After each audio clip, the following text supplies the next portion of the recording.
Número 5. Enxergar a nova curva do valor. Essa eu já fiz um artigo falando como você faz a nova curva do valor. O que é isso? Você criar uma nova curva, você tem que imaginar o seguinte. Muitas vezes no marketing a gente fala... Esses termos às vezes podem parecer muito familiares às pessoas.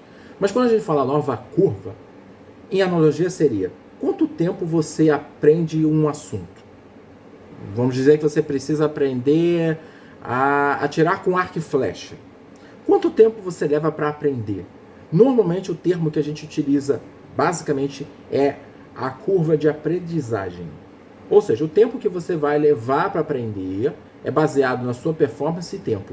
Então a nova curva do valor é qual é o pensamento que você tem que ter para criar uma nova forma de pensar. A nova curva do valor, a gente utiliza uma matriz chamada EREC, tá? Que tem a ver com eliminar, reduzir,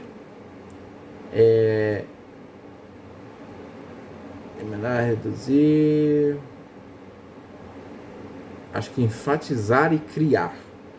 A verdade é que vai ter atributos de serviços e produtos que você vai manter, outras que você não vai manter, e outras que você vai enfatizar. Não, isso aqui tem que estar em prioridade. Esse aqui nem tanto, mas ele tem que existir, então eu vou reduzir. E outros que não tem que existir, e você tem que tirar. E outros que você tem que criar a partir desses. Quando você cria, você precisa saber tudo que rodeia você.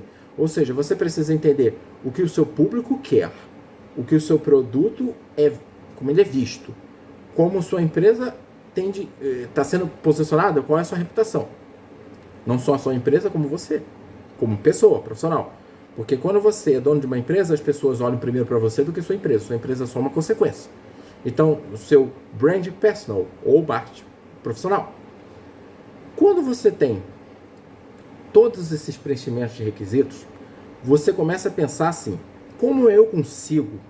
Veja que esse pensamento, essa conclusão pode parecer que qualquer um pode fazer, mas ela só chega no insight e parte de você, independente de você olhar para uma outra pessoa. E a grande maioria das pessoas, elas criam novos produtos, não é porque ela teve insight, é porque ela viu a outra pessoa fazendo e ela quer fazer também. Isso já não é novo produto.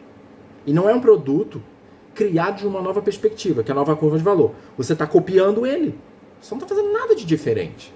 Então, como é que a nova curva do valor acontece? No momento que você percebe que pode vender sorvete diferente de como o sorvete funciona. Só que não é porque você viu o outro fazer exatamente aquilo. Isso não é nova curva do valor. Isso é acompanhamento de tendência que o outro está indo. Como ele vai lançar primeiro, você só vai seguir a tendência dele. Ah, mas eu vou lucrar.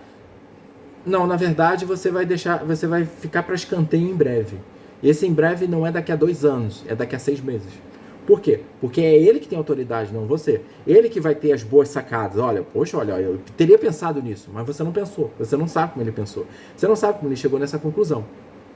Quando a gente cria a nova curva do valor, e ela é o benefício mais poderoso que você tem quando você sabe sobre base de estratégia de mercado, ou base de estratégia de qualquer tipo de estratégia que esteja pensando, é que quando você dá um novo sentido a algo, é quando você reinventa o mercado.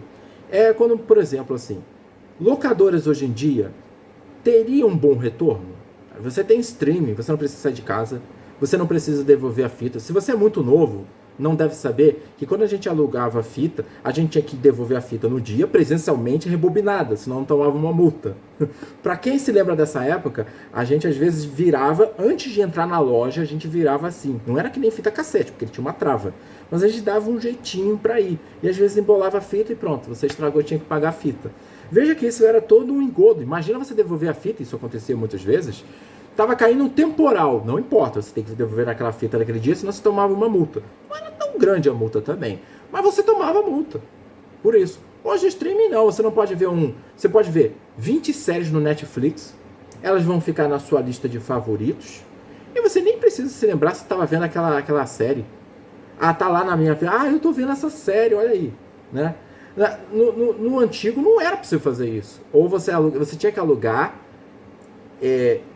porque a série era dividida em caixa. Então era a porta CD. Então temporada 1, temporada 2, temporada 3, temporada 4. Você tem 10 temporadas, você tem que alugar 10 produtos, pagar por 10 produtos.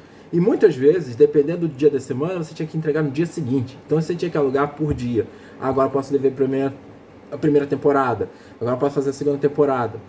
E veja que isso era um problema sério. Mas como é que uma empresa hoje em dia poderia vender uma locadora? Ela teria que pensar numa locadora de uma outra forma. E como é que ela pensa isso?